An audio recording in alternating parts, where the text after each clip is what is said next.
اور وہ سمجھتے ہیں کہ خان صاحب بھی انہیں ہٹانا چاہتے ہیں. جو وہ اعلانات کر رہے ہیں وہ چاہتے ہیں کہ کسی طریقے سے کسی طریقے سے جو ہے وہ اپوزیشن ایکٹیویٹ ہو جائے اور کسی طریقے سے انہیں شہید بننے کا موقع مل جائے.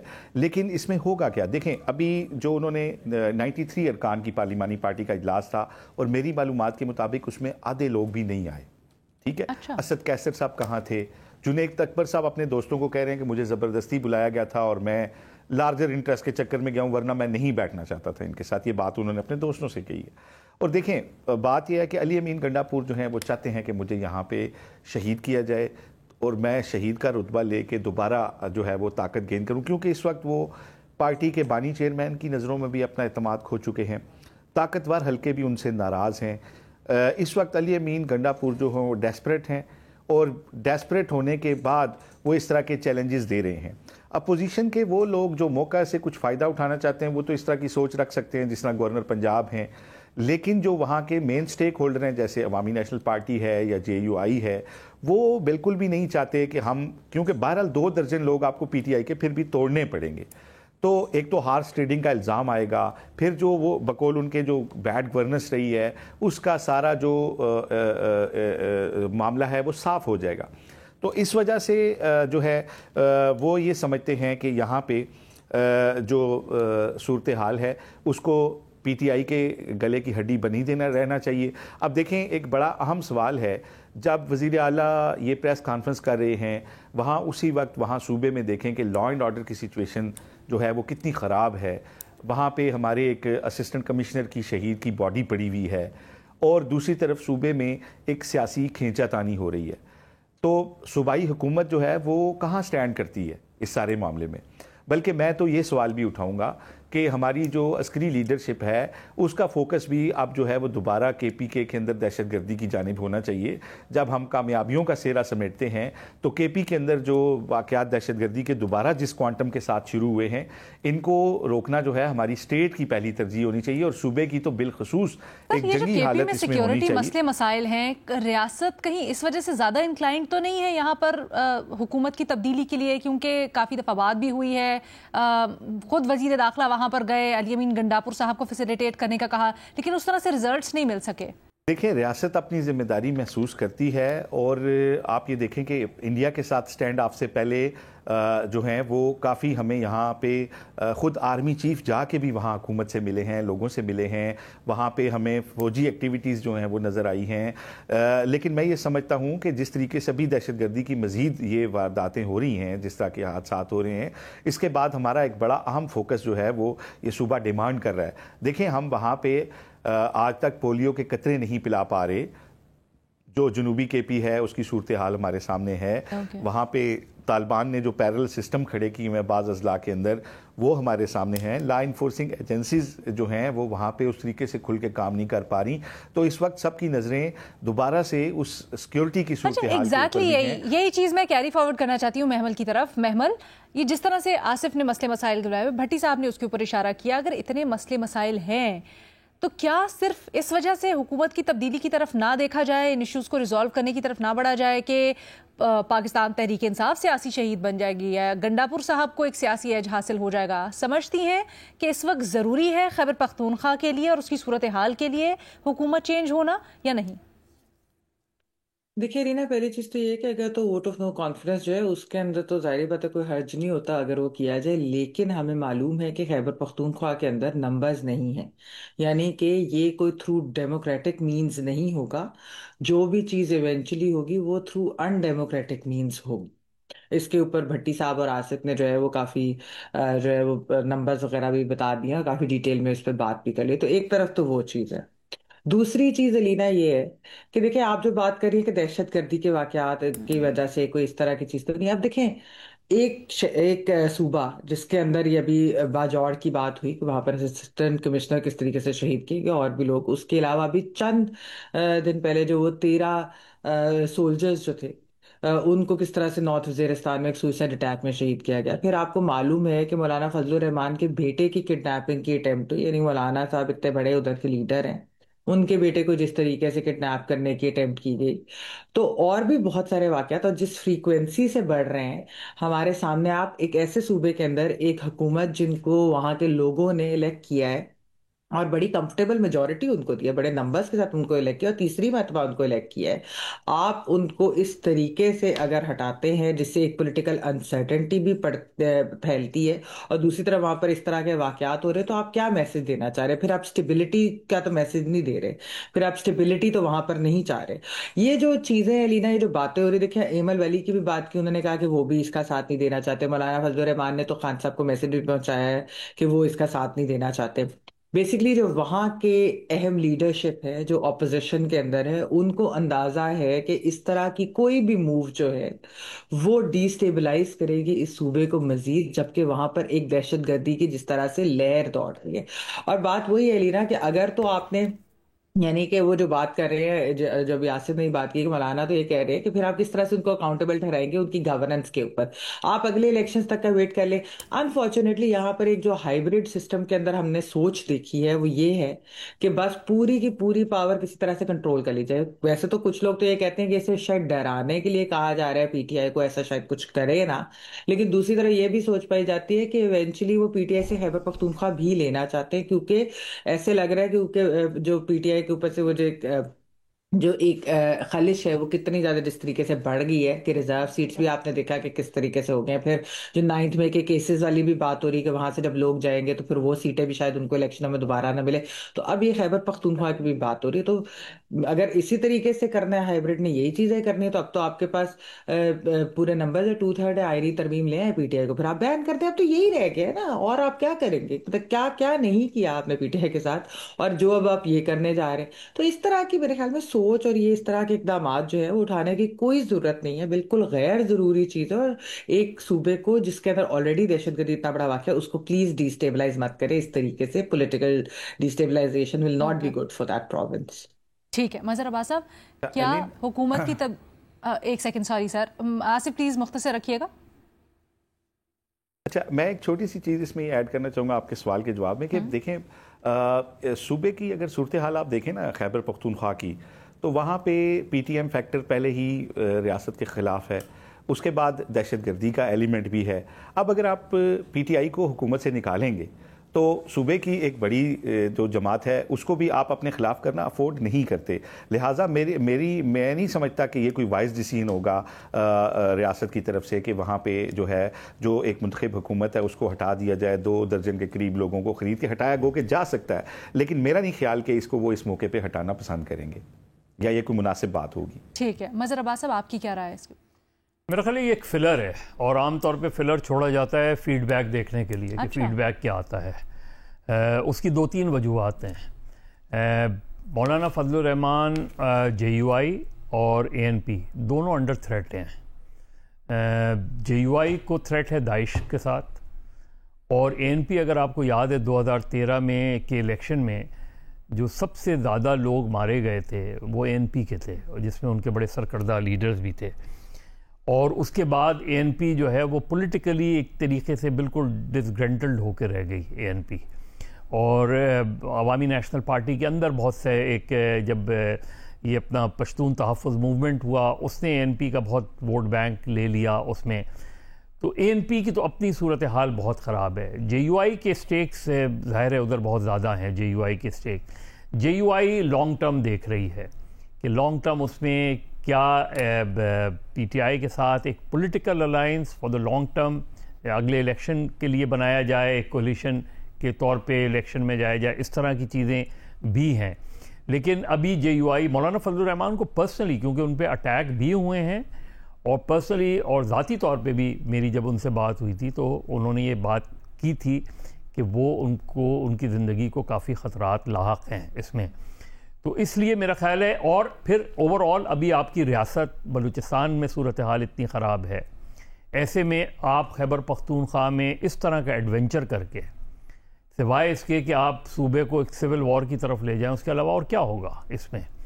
تو مجھے تو لگتا ہے کہ یہ ایک فلر ہے اور میرا خیال ہے تھا، اب اس کی کوشش نہیں ہوگی. دوسری بات، کیا آپ کو اپریل 2022 میں عمران خان صاحب کے خلاف ووٹ آف نو کانفیڈنس کے نتیجے میں ان کی جو گرتی ہوئی پاپولیرٹی تھی اس کو آپ نے جو 7ویں آسمان پر پہنچا دیا، تو اب اگر آپ یہ حرکت کریں گے تو اس کے بعد اس پاپولیرٹی کا گراف کتنا اوپر جائے گا؟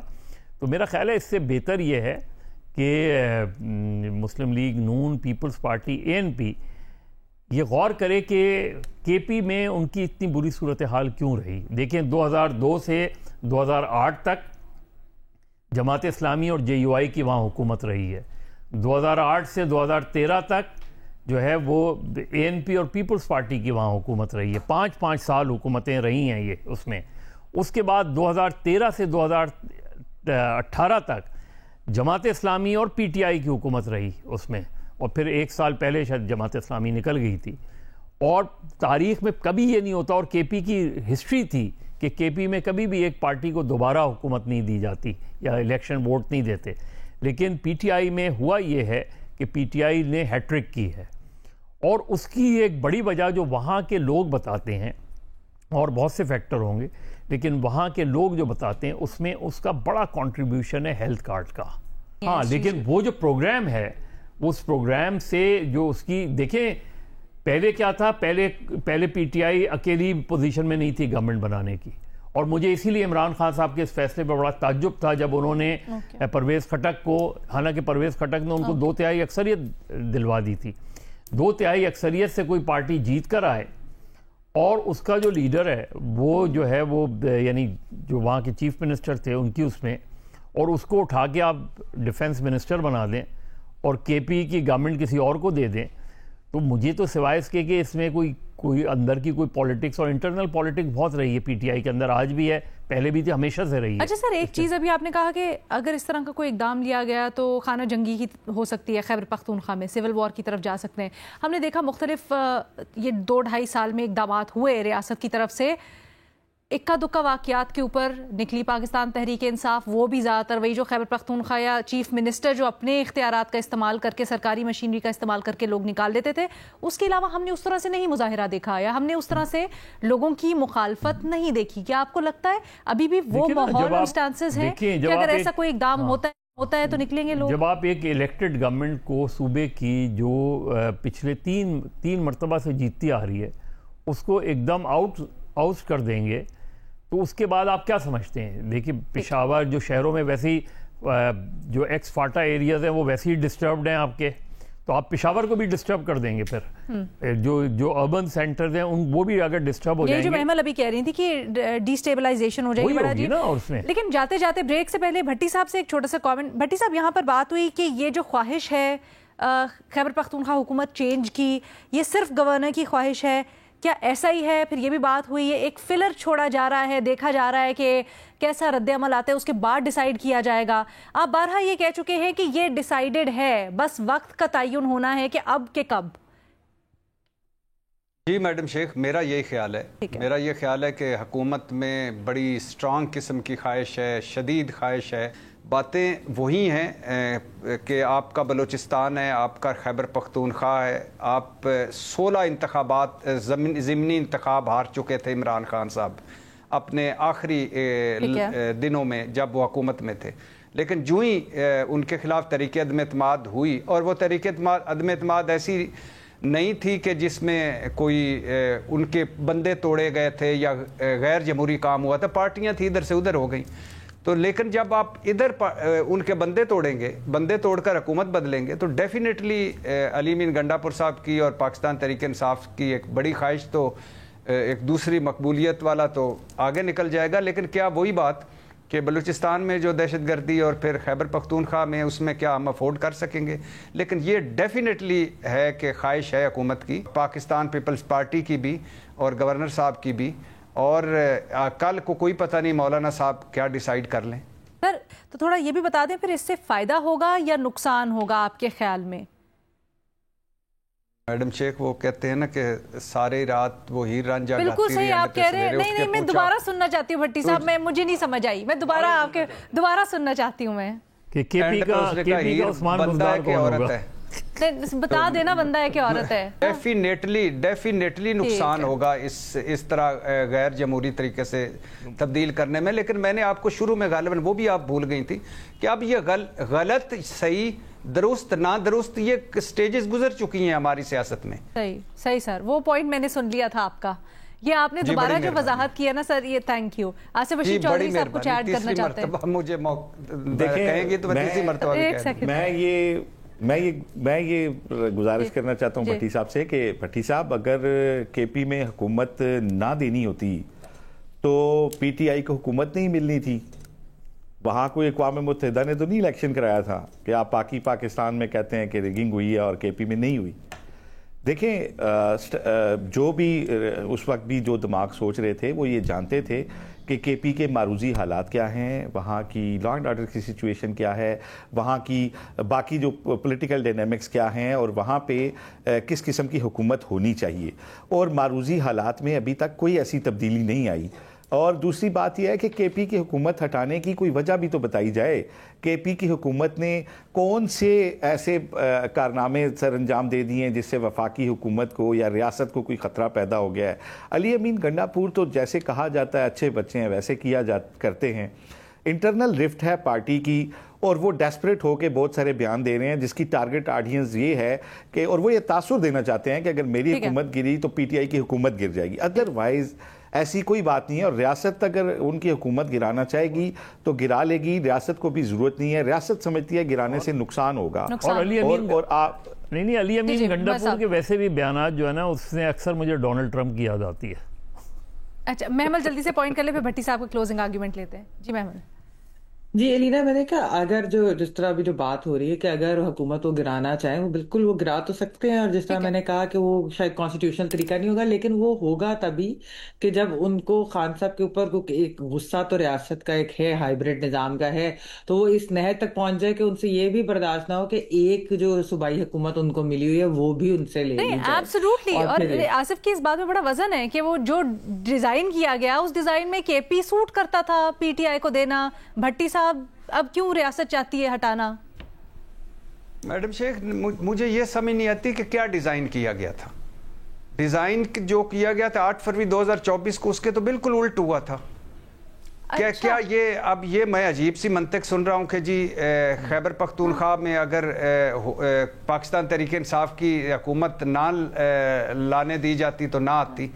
بھائی اتنی وہ زیادہ وسیع میجورٹی تھی, اتنے زیادہ ووٹ پڑے, اتنے زیادہ سیٹیں مل گئی, تو ظاہر ہے اس میں تو کے لیے بھی کہا جاتا ہے نا کہ اتنے ووٹ پڑے اتنا سب کچھ ہوا, لیکن وفاق میں دوسری بات نہیں کیا وفاق بھٹی صاحب آپ اتنی کہتے ہیں نا کہ فارم سینتا جی میڈم بھٹی صاحب آپ کہتے ہیں نا کہ فارم 47 کی حکومت ہے. جی جی, تو فارم 47 کی حکومت کے پی میں بھی تو بن سکتی تھی نا. نہیں اگر آپ نہیں بن سکتے, آپ کا پہلا دعویٰ جو مشکوک ہو جاتا ہے, آپ کا پچھلا دعویٰ مشکوک ہو جاتا ہے. نہیں میڈم شیخ اس لیے نہیں بن دیتی. نہیں آپ پتہ نہیں آصف صاحب کس طرف لے جا رہے ہیں, مجھے کون سا دعویٰ مشکوک کر رہے ہیں. میں کہہ رہا ہوں کہ اتنے زیادہ ووٹ پڑے تھے, اتنی زیادہ میجورٹی سے وہ جیتے ہیں, اتنی زیادہ وہاں اتنا زیادہ ہو نہیں سکتا تھا. یہی تو ہمیشہ سے پی ٹی آئی کا موقف ہے, جو آپ بھی کئی دفعہ بھٹی صاحب یہاں دہراتے رہے ہیں کہ جن کے 1,19,000 تھے ان کے 19,000 ہو گئے اور دوسرے 19,000 والے کے 1,19,000 ہو گئے. تو مجھے یہ بتائیں کہ کے پی میں کون سا امر مانے تھا یہ کام کرنے میں؟ نہیں دیکھیں نا, مجھے بتائیں پھر آپ جو پچھلا دعویٰ آپ کرتے ہیں نا وہ مشکوک ہو جاتا ہے. نہیں آپ کس طرح یار مشکوک ہو جاتا ہے. آپ کہہ رہے ہیں نا کہ پاکستان میں جو فارم 47 کی حکومت بھائی دیکھیں, تو مجھے یہ بتائیں نا سمپلی کہ کے پی میں فارم 47 کیوں نہیں آ سکتا. آپ بات سنیں گے, دیکھیے امپورٹنٹ کیا تھا وفاق, امپورٹنٹ کیا تھا پنجاب, کیا خیبر پختونخوا جس میں اب کتنے اپوزیشن کے اس 25 نشستوں سے پہلے 27 اور ان کے پاس کتنے تھے 93. تو اب اس میں کیا کرنا تھا یا کیا ہونا تھا؟ تو یہی آپ کہہ رہے ہیں نا کہ امپورٹنٹ جو چیز تھی وہ کر لی گئی, اس کو امپورٹنٹ یہی سمجھا گیا کہ یہاں پہ, تو یہی تو ہم کہہ رہے ہیں. نہیں اگر اس کو امپورٹنٹ سمجھا جاتا, اب امپورٹنٹ ہو گیا ہے جب 25 نشستیں اور مل گئی ہیں, 53 ہو گئے ہیں, تو اب بہت ساری یہ جو وہاں جماعتیں ہیں ان کی خواہش ہوگی کہ یہ بھی کر کے دیکھیں. امیر مقام صاحب چاہتے ہوں گے, پرویز خٹک صاحب چاہتے ہوں گے, میں تو اسی لیے کہہ رہا ہوں. ٹھیک ہے, اوکے جی. یعنی آپ یہ کہتے ہیں کہ جو ریگنگ باقی پاکستان میں کی گئی وہ کے پی میں کرنی مشکل تھی, اور اب حالات ایسے ہو گئے. یہ اگر آپ کا مفروضہ ہے جی تو بالکل اس پہ میرا اختلاف نہیں ہوتا ہے. بالکل بالکل. بس ٹھیک ہے, let's just conclude it like that. Nishat Bhatti صاحب کا ذرا مختلف موقف ہے. یہ جو ساری کی ساری خیبر پختونخوا حکومت تبدیلی کی باتیں ہو رہی ہیں اس کے اوپر, وہ سمجھتے ہیں بالکل آن دا کارڈز ہے, اس کے لیے سنجیدہ خواہش بھی ہے اور چیزیں ان دا ورکس بھی ہیں. ہمارے جو باقی 3 تجزیہ کار ہیں وہ اس سے اتفاق نہیں کرتے, رائے ذرا مختلف ہے, لیکن اس چیز کے اوپر سب کا کنسنسس ہے کہ اگر خیبر پختونخوا میں حکومت کی تبدیلی ہوتی ہے تو وہ پاکستان اور کے پی کے لیے فائدہ مند نہیں ہوگا. ود دیٹ چھوٹی سی بریک, آپ کے سوالوں کے ساتھ واپس آئیں گے. Welcome back. محمل, پہلا سوال آپ سے. یہ جو ابھی کوڈ کی کانفرنس ہوئی ہے وزرائے خارجہ کی, اس میں اعلامیے میں پہلگام حملے کی مذمت تو کی گئی ہے لیکن پاکستان کا نام نہیں لیا گیا, اور پھر آپ کو پتہ ہے جے شنکر نے جو ایک جریدے کو انٹرویو بھی دیا ہے, اس کے تناظر میں کیا یہ پاکستان کی ایک اور سفارتی کامیابی ہے, پوچھا جا رہا ہے. دیکھیے, پاکستان کی جو سفارتی کامیابی ہے اصل میں یہ بھارت کی سفارتی ناکامی کو زیادہ واضح کرتا ہے. بیسکلی آپ دیکھیں کہ اس کے اندر انہوں نے, آپ کو یاد ہوگا کہ یو این ایس سی کے اندر بھی ایک سٹیٹمنٹ جو ہے مئی کے اندر آئی تھی, اور انڈین میڈیا یہ کہہ رہا ہے کہ لگ بھگ دونوں سٹیٹمنٹ اسکواڈ کی اور وہ جو یو این ایس سی کی سٹیٹمنٹ تھی آلموسٹ سیم ہی ہے پہلگام اٹیک کے اوپر. اس وقت جو ہے بھارت نے یہ کہا تھا, الزام لگایا تھا کہ کیونکہ چائنا پاکستان کے ساتھ ہے تو اس لیے جو ہے ورڈنگ اس کی U N S C statement کی اس طرح سے کی گئی ہے. لیکن اب اس کے اندر تو پاکستان نہیں ہے کوڈ کے اندر, اور اس کے اندر تو انڈیا ایک بڑا کلیدی ممبر بھی ہے, اور پھر اس طرح کی سٹیٹمنٹ آنے کا مطلب ہے کہ ان کے اپنے ایلائز جو ہیں ان کے الزامات کو یقین نہیں کر رہے, اور وہ جو ہے پاکستان کے اوپر کوئی الزام نہ لگانا چاہتے, کیونکہ انہیں پتہ ہے پاکستان کا اس واقعے کے ساتھ کوئی لینا دینا نہیں تھا اور یہ صرف بھارت ایک جھوٹ بول رہا ہے. اور دوسری چیز یہ ہے کہ جس طریقے سے آپ دیکھیں کہ اس کے اندر انہوں نے ایون انڈین میڈیا بھی یہ کہہ رہا ہے کہ انڈین گورنمنٹ کی بھی نہیں بات کی انہوں نے, یعنی کہ اوور آل ایک یہ کہ کس طریقے سے اس کو دیکھا جائے اور کون اس کے اوپر جو ہے وہ کرے انویسٹیگیشن وغیرہ بھی جس طریقے سے ہے سارا.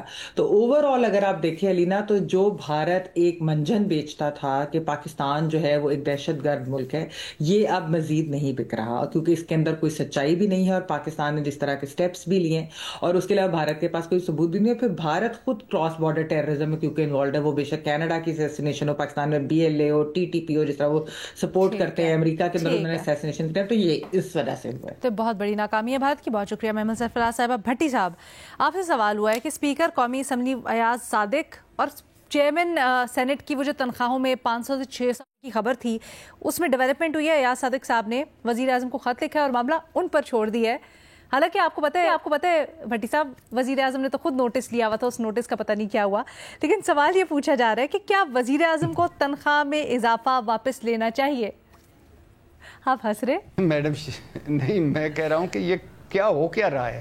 یعنی وزیر اعظم صاحب نے نوٹس لیا ہے, وزیر اعظم صاحب کے توجہ میں بات آئی, پہلے مطلب تھی نہیں. اس کے بعد اسپیکر صاحب نے وزیر اعظم چیمبر سے میرے خیال سے کوئی 20-25 گز کے فاصلے پہ اور وزیر اعظم ہاؤس سے 1 کلومیٹر کے فاصلے پہ انہوں نے خط لکھ دیا ہے اور کہا ہے کہ ان کی ثوابدید پہ. بھائی آپ کی اپنی ثوابدید کیا ہے حضور؟ آپ اچھا سمجھتے ہیں, اسے برا سمجھتے ہیں. ثوابدید تو یہ امپورٹنٹ ہے. اور پھر اسپیکر کے ساتھ ڈپٹی اسپیکر ہے, اور پھر چیئرمین سینٹ کے ساتھ ڈپٹی چیئرمین ہے, پھر کابینہ ارکان ہے, پھر ارکان پارلیمنٹ ہے, پھر پنجاب کے اسمبلی ممبران ہیں, پھر ایوان صدر ہے, پھر وزیر اعظم ہاؤس ہے, پھر بیوروکریسی ہے, تو پھر ججز کی مرات ہیں. اب یہ سارا کچھ اس خط میں ہے کہ اسپیکر صاحب کی یقیناً اپنی تنخواہ ہوگی اس خط میں. اور ایاز صادق صاحب نے وزیر اعظم کو جو خط لکھا ہے اس میں 2 اہم پوائنٹس ہیں. ایک تو یہی ہے کہ وزیر اعظم کی مرضی ہے, حضور اگر چاہتے ہو تو میں نویں تنخواہ لے لینا, ورنہ پرانی تنخواہ تے کام کراں گا. اور دوسرا ہے کہ خواجہ آصف صاحب کی تنقید کو بلا جواز قرار دیا. اس کا مطلب ہے اسپیکر صاحب سمجھتے ہیں کہ تنخواہ بڑھنی چاہیے. انہوں نے کہا, خواجہ آصف صاحب نے, آپ کو پتا ہو کہ تنخواہوں میں اضافے کو مالی فحاشی قرار دیا تھا, تو اس کا مطلب ہے وہ بلا جواز تنقید ہے. مطلب یہ غلط ہے, اور اگر یہ غلط ہے تو پھر اسپیکر صاحب صحیح کر رہے ہیں اگر وہ بلا جواز ہے. اگر وہ صحیح کر رہے ہیں تو پھر وزیر اعظم کو خط کیوں لکھ رہے ہیں؟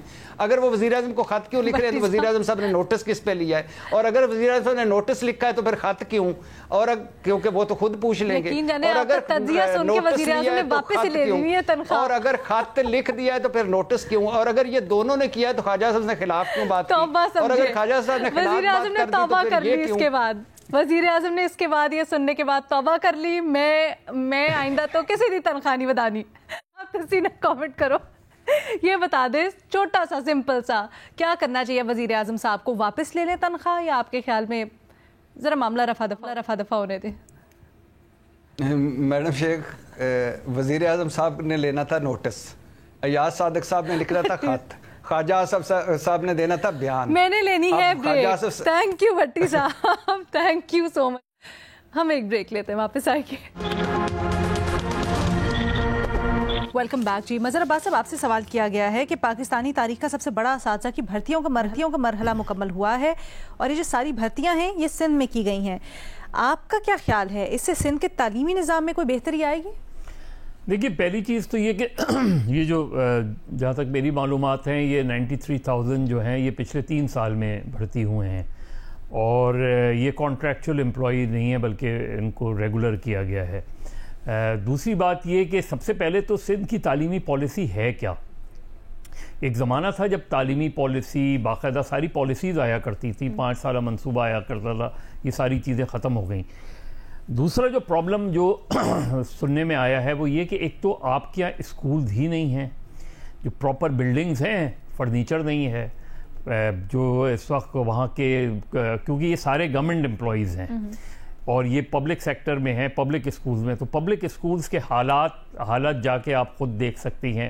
ظاہر ہے جو رورل سندھ میں سیلاب آیا تھا 2022 کا, اس سے بہت نقصان ہوا تھا بہت سی, لیکن اس کے بعد کیا ہوا. اب یہ آپ ان کو اگر وہ اسکول ابھی نہیں صحیح بلڈنگیں نہیں کھڑی ہوئی ہیں تو یہ اب 93,000 کو آپ کہاں اکوموڈیٹ کریں گے, کس طرح. پھر ایک بات اور بھی سامنے آئی ہے کہ چونکہ ان کے جو ٹیسٹ وغیرہ ہیں وہ کافی اسٹرکٹ رہے ہیں آئی بی اے سکھر میں جو ہوئے ہیں, لیکن بہتر رہے آپ کے خیال میں, لیکن اس میں اطلاع یہ ہے کہ اس میں بہت سے آلریڈی کوالیفائڈ ڈاکٹرز اور انجینئرز نے بھی اپلائی کیا ہے, جن کو شاید ان کے لیے کوئی پرابلم ہوگی. پھر یہ کہ کیونکہ اوور کوالیفائڈ, بعض لوگ اوور کوالیفائڈ ہیں تو وہ سال بھر نوکری کرتے ہیں, 1.5 سال نوکری کرتے ہیں, پھر نکل جاتے ہیں کہیں اپنے اچھی ان کو اپارچونیٹی ملتی ہے. تو ایک ایٹماسفیئر جو اسکول کا ایٹماسفیئر ہوتا ہے, خاص طور پہ کیونکہ یہ پرائمری اسکول, سیکنڈری اسکول اور ہائی اسکول کے لیے ہائر کیے گئے ہیں, یہ کالجز وغیرہ کے لیے نہیں ہیں. تو اب ان کی جو, اور اگر بڑی اچھی بات ہے کہ اگر پبلک سیکٹر میں اچھے اسکول بنا رہے ہیں آپ, تو پہلے تو وہ مثال بتائیں, کیوں تاکہ ایک کوالیفائڈ آدمی وہاں جائے تو اس کے لیے ایک ایٹماسفیئر تو ہونا چاہیے. جو ہماری گورنمنٹ اسکول کی بلڈنگز ہیں وہ بہت اچھی بلڈنگز رہی ہیں, لیکن اب بہت بری حالت میں ہیں. تو آپ اس طرح اتنی جلدی, میرا خیال ہے جلد بازی میں ہم اتنے زیادہ لوگ بھرتی تو کر رہے ہیں, لیکن اس کو پھر آپ اکوموڈیٹ کیسے کریں گے. پھر کیا یہ گارنٹی ہے کہ اگر اتنے کوالیفائڈ ٹیچرز ہیں اور اتنے اسٹوڈنٹس ہوتے ہیں تو پھر پبلک سیکٹر کے اسکولز آپ بتائیں پھر آگے چل کے کہ پبلک سیکٹر سے نکلے والے اسٹوڈنٹس جو ہیں وہ کن پوزیشنز پر آئے ہیں. تو میرے خیال میں ایک پراپر ایجوکیشن پالیسی کی ضرورت ہے آنے کی. سندھ میں, دوسرے پروونسز میں بھی آنا چاہیے, کہیں ایجوکیشن پالیسی آتی نہیں ہے. پھر ایک امپورٹنٹ بات یہ ہے کہ خدا کے لیے, اور یہ صرف سندھ کا مسئلہ نہیں ہے, پورے وفاق اور صوبوں کا مسئلہ ہے, ٹیچرز کو الیکشنز ڈیوٹیز پر نہ لگایا کریں, کیونکہ کمپرومائزڈ ہو جاتے ہیں, پولیٹیکل کمپرومائزڈ ہو جاتے ہیں, انفلوئنس ہوتے ہیں. اور یہ ہم نے دیکھا ہے کہ الیکشنز میں بہت سے معاملات ہیں. پھر یہ جو بھرتیاں جو زیادہ سے زیادہ کی جا رہی ہیں, یہ بھرتیاں بھی پھر ان کے اوپر سوال اٹھتا ہے, اتنی زیادہ دیکھیں نا, آپ گورنمنٹ امپلائیز پر, گورنمنٹ امپلائیز کو آپ الیکشن ڈیوٹیز دے دیتے ہیں. صحیح ہے. وہ گورنمنٹ امپلائی جو ہے وہ پھر کسی نہ کسی پارٹی سے جڑ جاتا ہے. جب پارٹی سے جڑ جاتا ہے تو پھر وہ کمپرومائز ہو جاتا ہے. تو پہلے بھی یہ بات ہو چکی ہے کہ الیکشن کمیشن کا اپنا اسٹاف کیوں نہ ہو. اچھا, میں ایگزیکٹلی آپ کو یہ کہنے والی تھی, آپ کی رائے کا بالکل احترام, اور جہاں آپ نے بات کی ہے وہ قابل غور ہے. ہم اس کے اوپر پہلے ڈیبیٹ کر چکے ہیں, یہ بالکل الگ سے سبجیکٹ ہے, اور ہم کسی دن نشست رکھیں گے کہ اس کے اوپر پوری الگ سے ہم ایک بحث کر لیں کہ آیا ایسا ہونا چاہیے یا ویسا ہونا چاہیے. الیکشنز کے لیے جو عملہ ہوتا ہے وہ اپنا انڈیپینڈنٹ ہوتا ہے, مختلف ممالک کی اس میں ایگزامپلز بھی ہیں, وہ زیادہ بہتر پاکستان کے لیے رہے گا. بٹ یہ جو ہم اسپیسیفک ابھی سوال کر رہے تھے سندھ کے تعلیمی نظام سے متعلق, مظہر عباس صاحب کی آپ نے رائے جانی. آج اجازت دے, پروگرام سے اتنا ہی. اللہ حافظ.